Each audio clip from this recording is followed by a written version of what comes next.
గారు ఇక వేదిక పైన ఉన్న సాగర్ అన్నకు అదేవిధంగా మరి రఫీకి చాంద్కు మా వాళ్ళందరికీ వీళ్ళ పేర్లు చెప్పి వాళ్ళ పేర్లు చెప్పి తిట్టుకుంటారు.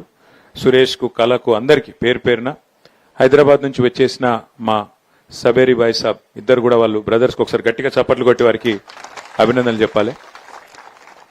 ఇవాళ ఈ కార్యక్రమం నిజంగా కూడా రాజకీయాల్లో ఎన్నెన్నో కార్యక్రమాలకు పోతుంటాం, ఎక్కడ పోయినా ఏదో ఉపన్యాసం ఇస్తుంటాం. ఇంతకుముందు మా సురేష్ అయితే ఇది రాజకీయ ప్రోగ్రాం అన్నట్టుగానే ఉపన్యాసం ఇచ్చిండు, కానీ ఇది రాజకీయ ప్రోగ్రాం కాదు, ఎవరిని తిట్టేందుకో ఎవరినో అనేతందుకో మాట అనేతందుకో పెట్టిన ప్రోగ్రాం కాదు. కేవలం కేసీఆర్ గారు ఆ రోజు ప్రభుత్వంలో ఉన్నప్పుడు ఒక మంచి ఆలోచన చేసిండ్రు. ఒకసారి ఈ ఆలోచన కూడా ఎక్కడికి వెళ్ళి వచ్చిందో కూడా మీకు చెప్పాలి. నిజానికైతే మనం ఎలక్షన్ల ముంగట చెప్పలేదు, ఇది చేస్తాం కార్యక్రమం అని చెప్పి ఎవరికి మాట ఇవ్వలేదు. ఒకరోజు సారు తన పొలం కాడికి పోతాడు కేసీఆర్ గారు. పోయేటప్పుడు మధ్యలో లక్ష్మాపురం అని ఒక ఊరు ఉంటుంది. హైదరాబాద్కి వెళ్ళి ఎర్రవెల్లి పోతుంటే మధ్యలో లక్ష్మాపురం అని ఒక ఊరు ఉంటుంది. ఆ ఊర్లే కొంతమంది రైతులు కొంతమంది మహిళలు ఆపమంటే కారు ఆపిండు. ఆపినాక వాళ్ళతో కొద్దిసేపు ముచ్చట పెట్టిండు. ముచ్చట పెడితే అందులో కొంతమంది పెద్ద మనుషులు కూడా ఉన్నారు. పెద్ద మనుషులు ఉంటే వాళ్ళు ఏదో కాగితం ఇచ్చి సార్కు చదివేతందుకు అవస్థ పడతాను. ఏది ఆ కాగితంలో ఏముంది చదువు అంటే చదివేతందుకు అవస్థ పడతాను. అవస్థ పడుతుంటే ఇద్దరిని చూసిండు, ముగ్గురిని చూసిండు. చూసినాక ఆయనంతటా ఆయననే ఆలోచన వచ్చింది. ఇట్లా ఒక్క లక్ష్మాపురంలోనే కాదు, ప్రతి పల్లెటూర్లో ప్రతి ఊర్లే కనీసం 100 మంది ఉంటారు.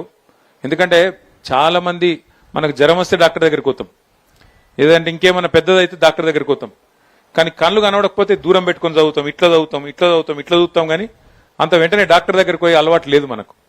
అందుకే సార్ ఏం ఆలోచన చేసిండంటే ఇట్లా కాదు, మనమే రాష్ట్ర ప్రభుత్వం నుంచే ప్రతి గ్రామంలో ప్రతి పల్లెల ప్రతి తాండాల ప్రతి గూడెంలా ప్రభుత్వమే అన్ని కంటి పరీక్షలు చేయించాలి. అందరికీ అవసరమైతే ఆ చూపు విషయంలో సమస్య ఏదైతే ఉంటుందో వాళ్ళు ఇంకొకడికి ఓడు కాదు, ప్రభుత్వమే వాళ్ళ గడప గడపకు పోవాలి, ఊరూరికి పోవాలని చెప్పి ఒక మంచి కార్యక్రమం కంటి వెలుగు అనే కార్యక్రమాన్ని ఆ రోజు కేసీఆర్ గారు ప్రభుత్వంలో ఉన్నప్పుడు గ్రామాన చేసిండు.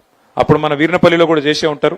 చేసినాక అందరికీ అద్దాలు ఇవ్వడం, అందరికి కావాల్సిన మరి వైద్య పరీక్షలు చేయడం, ఇవన్నీ కూడా మొత్తం రాష్ట్ర వ్యాప్తంగా కోట్లాది మంది ప్రజలకు మంచి బ్రహ్మాండమైన స్క్రీనింగ్ క్యాంపులు పెట్టి చేయడం జరిగింది. సరే, ప్రభుత్వాలు మారుతాయి, ఎందుకంటే ఎవరికి అధికారం శాశ్వతం కాదు, ఎవరు పర్మనెంట్ కాదు. ఆ సీట్ల మారింది. సరే, కారణం ఏమైపోయినట్టుకి మారింది.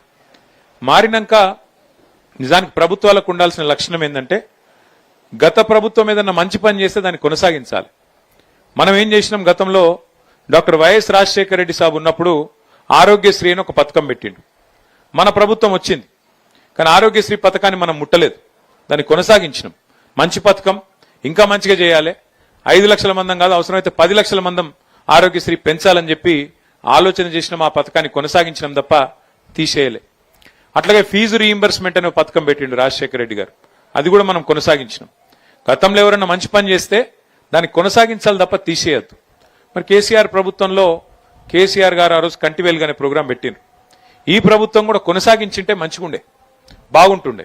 ఎందుకంటే ఎప్పటికప్పుడు ప్రతి సంవత్సరం జనాభా మన వయసు పెరుగుతూనే ఉంటుంది, జనాభా పెరుగుతూనే ఉంటుంది, సమస్యలు వస్తూనే ఉంటాయి, ఆరోగ్య సమస్యలు.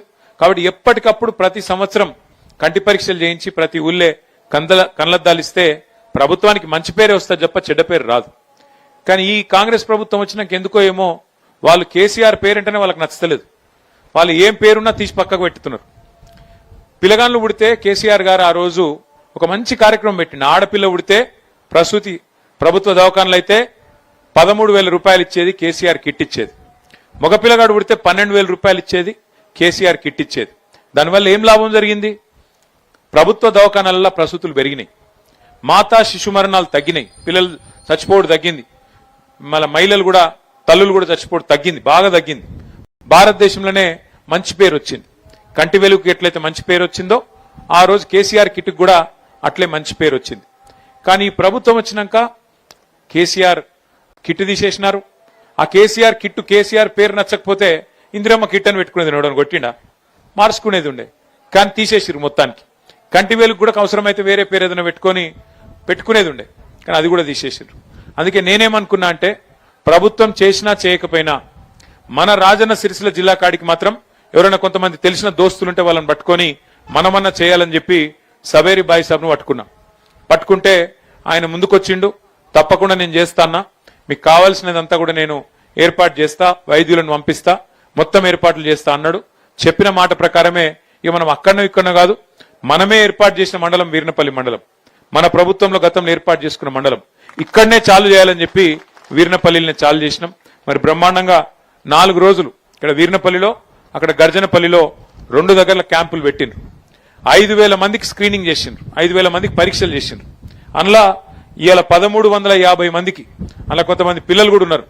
మరి పిల్లలకు కూడా ఏమంది ఎక్కువ చదువుతున్నారో మరి ఎక్కువ ఫోన్ చూస్తున్నారో ఏందో కానీ మొత్తానికి వాళ్ళకు కూడా కంటికి గ్లాసులు అవసరం పడుతున్నాయి, అద్దాలు అవసరం పడుతున్నాయి. 250 మంది పిల్లలు ఉన్నారు. అదేవిధంగా ఒక 1,100 మంది పెద్ద మనుషులు ఉన్నారు. మొత్తం కలిపి 1,371 మందికి ఇవాళ అద్దాలు ఇవ్వబోతా ఉన్నాం. దాంతోపాటు ఒక 171 మందికి కంటిలో శుక్లాలు రావడం, ఇంకా ఇతరత్ర సమస్యలు రావడం వల్ల వాళ్లకు ఆపరేషన్ అవసరం పడుతుంది అన్నారు. ఆపరేషన్ కూడా మనం ఎక్కడికో పోయే అవసరం లేదు. మన సిరిసిల్లలోనే గతంలో మనమే ఆ రోజు 6 కోట్ల రూపాయలతోని ఎల్వి ప్రసాద్ కంటి దవాఖాన పెట్టించినాం. కాబట్టి ఈర్నపల్లికి వెళ్ళి బండి వస్తుంది, మిమ్మల్ని ఎక్కించకపోతుంది, సిరిసిల్ల వైద్యం చేయించి ఆపరేషన్ చేయించి మళ్ళీ మీ ఇంటికాడ దిగబెట్టిపోయేటట్టు ఆ సౌలత్ కూడా ఏర్పాటు చేస్తా ఉన్నాం. కాబట్టి 171 మంది మీ కంటి ఆపరేషన్లు చేయించే బాధ్యత కూడా నాదే అని చెప్పి కూడా నేను తెలియజేస్తూ ఈ కార్యక్రమం వీర్నపల్లిలో మనం ప్రారంభించుకున్న తర్వాత దీన్ని ఆగన్న చెప్పినట్టు మొత్తం మన నియోజకవర్గంలోని మిగతా 4 మండలాలు మున్సిపాలిటీలో కూడా ఈ కార్యక్రమం చేస్తాం. ఆ తర్వాత పక్కనే ఉన్న వేములవాడ నియోజకవర్గంలో కూడా కార్యక్రమం చేసుకొని మొత్తం రాజన్న సిరిసిల్ల జిల్లా మొత్తం బోయిన్పల్లి కావచ్చు, ఇల్లంతకుంట కావచ్చు, అక్కడ కూడా చేపిద్దాం.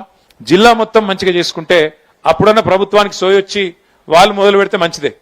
వాళ్ళకి మొదలు పెట్టి మేం చేస్తాం, ఇక మీరు చేసేది ఏంటి అంటే పర్వాలేదు, ప్రభుత్వం ప్రజల ఖర్చుతో ప్రజల సొమ్ముతో చేస్తా అంటే నాకేం అభ్యంతరం లేదు. కానీ ప్రభుత్వం చేసినా చేయకపోయినా మనం మాత్రం మన నియోజకవర్గంలో మన జిల్లాలో ఈ కార్యక్రమాన్ని దిగ్విజయంగా చేసుకుందాం. మల్లేశమన్న చెప్పినాడు మాకు ఒక వైకుంఠ రథం కావాలన్నాడు. తొందరలోనే మంజూరు చేసి ఒక నెలన్నర రోజుల్లో మీకు అది అందజేస్తా అని చెప్పి కూడా నేను అది కూడా మీకు విజ్ఞప్తి చేస్తూ, అట్లాగే తమ్ముడు సురేష్ కూడా, అట్లే మా తమ్ముడు అరుణ్ కూడా మరి కొంతమందికి ఇండ్లకు బిల్లులు వస్తలేవని చెప్పినారు. 24 మంది రోడ్డు విస్తరణకు సహకరిస్తే కూడా వాళ్ళకు బిల్లులు వస్తలేవని చెప్పినారు. నేను వెంటనే కలెక్టర్ గారితోనే అవసరమైతే మంత్రి గారితో కూడా మాట్లాడి వాళ్ళకు కూడా వెంటనే మరి డబ్బులు వచ్చేటట్టు చూసుకుందాం. రాజకీయాలు ఎప్పుడు ఉంటాయి, కానీ ఇవాళ రాజకీయాలు మాట్లాడే వేదిక కాదు. ఎవరిని తిట్టే అవసరం లేదు, ఎవరిని ఏమైనా అవసరం లేదు. మనకి ఇంకా ఎలక్షన్లు ఇంకో 2.5-3 ఏళ్ల దూరం ఉంది. కాబట్టి ఇప్పటి నుంచి ఏమి ఆరాటపడే అవసరం లేదు. పని చేసుకుంటూ పోదాం, మంచి పని చేద్దాం. ప్రజల దయ అల్టిమేట్ గా 2.5-3 ఏళ్ల తర్వాత ఎవరు కూర్చోవాలి, ఎవరిని దించేయాలో మీ దయ, మీ ఆశీర్వాదం ఎవరికి దక్కితే వాళ్ళకు దక్కుతుంది. దాని గురించి బాధ ఏం లేదు. చాలా మంచి పనులు చేసే ప్రయత్నమే చేసినాం ప్రభుత్వంలో ఉన్నప్పుడు. వీర్నపల్లి మండలం చేసుకున్నాం, అట్లాగే తాండాలు గ్రామ పంచాయతీలు చేసుకున్నాం. ప్రజా పాలన అంటే ప్రజల దగ్గరికి అధికారులు రావాలి. మీరు ఎల్లారెడ్డిపేట కురుకుడు, కరీంనగర్ కురుకుడు కలెక్టర్ కోసం అన్నట్టు కాకుండా మండలాన్ని మీ దగ్గరికి తెచ్చినాం. అట్లాగే తాండాలలో కూడా సర్పంచ్లకు, పంచాయత్ సెక్రటరీలకు మీ అందుబాటులో ఉండేటట్టు పంచాయత్ సెక్రటరీలు నియమించినాం. అట్లాగే వ్యవసాయం చేసుకునే రైతుల కోసం బ్రహ్మాండంగా అగ్రికల్చర్ ఎక్స్టెన్షన్ ఆఫీసర్లను మరి 5,000 ఎకరాలకు ఒక్కరు చొప్పున రైతు వేదిక కట్టి వాళ్ళకు కూడా ఇక్కడనే మనం మీ దగ్గరనే కూర్చోబెట్టినాం. అట్లా దాంతో పాటు మనకు ఎల్లారెడ్డిపేట పోయే అవసరం లేకుండా వీర్నపల్లిలో మండల ఆఫీసర్లను కూర్చోబెట్టుకున్నాం. మీరు కరీంనగర్ పోయే అవసరం లేకుండా సిరిసిల్లలోనే కలెక్టర్ గారిని, ఎస్పీ గారిని, జిల్లా అధికారులందరినీ తీసుకొచ్చి సిరిసిల్లనే కూర్చోబెట్టినాం. ఎందుకోసం ఇవన్నీ ప్రజలకు మేలు జరగాలి. ప్రభుత్వం చేసే సంక్షేమ కార్యక్రమం గాని, అదేవిధంగా అభివృద్ధి కార్యక్రమాలు గాని జల్దీ మీకు పని జరగాలి, మీకు అభివృద్ధి ఫలాలు అందాలన్న ఉద్దేశంతోనే ఇవన్నీ కూడా చేసుకుంటా ఉన్నాం. భవిష్యత్తులో కూడా తప్పకుండా మరి మీ అందరికీ, ముఖ్యంగా వీర్నపల్లి మండల కేంద్రంలో నేను ఇచ్చే మాట, మేమేదో దూరం ఉన్నాం మిగతా ప్రాంతానికి అనుకోకండి. మీరు తప్పకుండా నా గుండెకు దగ్గరగా ఉన్నారు. ముమ్మాటికి మీ వీర్నపల్లి మండలాన్ని ఒక ఆదర్శ మండలంగా రాష్ట్రంలో నిలిపే బాధ్యత నాది. ఏ చిన్న కష్టం ఉన్నా, ఏ అవసరం ఉన్నా, అధికారం ఉన్నా లేకపోయినా తప్పకుండా మీకు అండగా నిలబడతా అని చెప్పి కూడా మళ్ళొకసారి తెలియజేస్తూ, మరి ఇంతకంటే ఎక్కువ మీ ఓపికకు పరీక్ష పెట్టకుండా మా రాజిరెడ్డి గారు ఇంకా మిగతా మిత్రులందరూ అన్ని విషయాలు చెప్పినారు. కాబట్టి ఇంతకంటే ఎక్కువ మీ ఓపికకు పరీక్ష పెట్టకుండా ఇక అద్దాలు ఇచ్చే కార్యక్రమం చాలు చేయాలని చెప్పి నేను కోరుతా ఉన్నా. జై తెలంగాణ. ధన్యవాదాలన్నా. అన్నగారి చేతుల మీదుగా అద్దాల పంపిణీ కార్యక్రమం చేయబడుతుంది.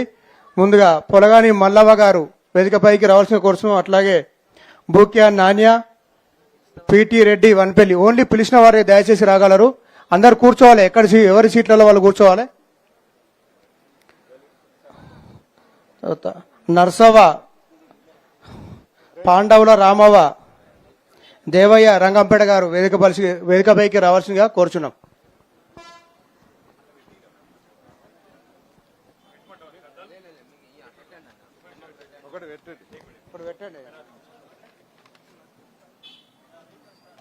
లద్దూరి నర్సవ్